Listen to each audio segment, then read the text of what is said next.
शेगावला गजानन महाराजांच्या दर्शनाला जाताना रेल्वे स्टेशन आली की कचोरीचे ठेले दिसायला सुरुवात होते.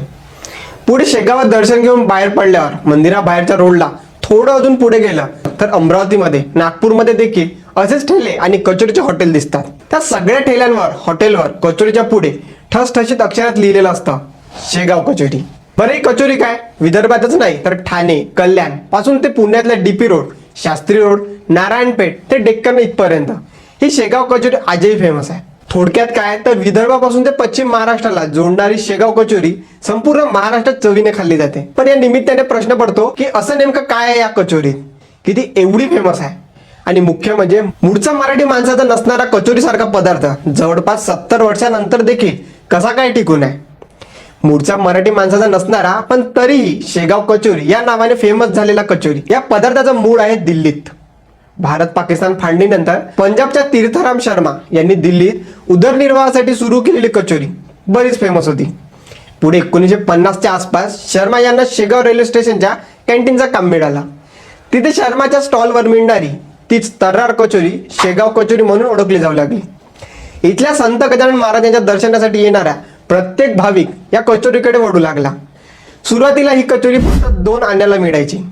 हळूहळू विदर्भात असलेल्या तिखटाची आवड ओळखून शर्मा यांनी या कचोरीला चवीत थोडा बदल केला. मुंगाच्या डाळीऐवजी बेसन पीठ वापरायला सुरुवात केली.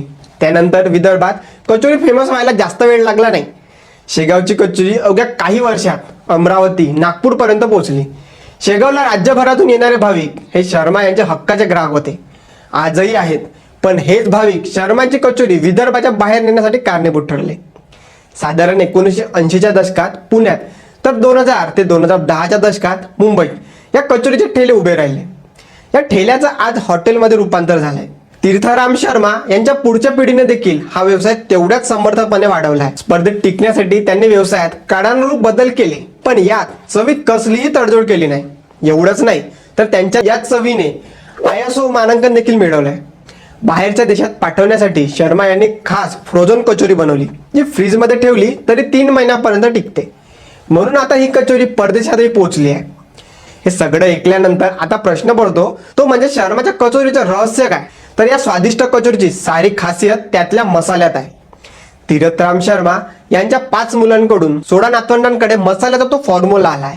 कितीही प्रयत्न केला तरी मसाल्याची रेसिपी शर्मा बाह्य कोणालाही सांगत नाही. घरातल्या मंडळीशिवाय कोणालाही मसाला तयार करण्याच्या कामात सहभागी देखील करून घेतलं जात नाही. या सिक्रेट रेसिपीमुळे या कचोरीची चव कोणाच्याही हाताला येणार नाही, हे मात्र नक्की. तर मंडळी, तुम्हाला ही स्टोरी कशी वाटली ती आम्हाला कमेंटमध्ये सांगा. आणि अशाच आपल्या आवडत्या पदार्थाचा इतिहास जाणून घ्यायचा असेल तर आमच्या महाराष्ट्र रोडच्या YouTube चॅनलला सबस्क्राईब करायला मात्र विसरू नका.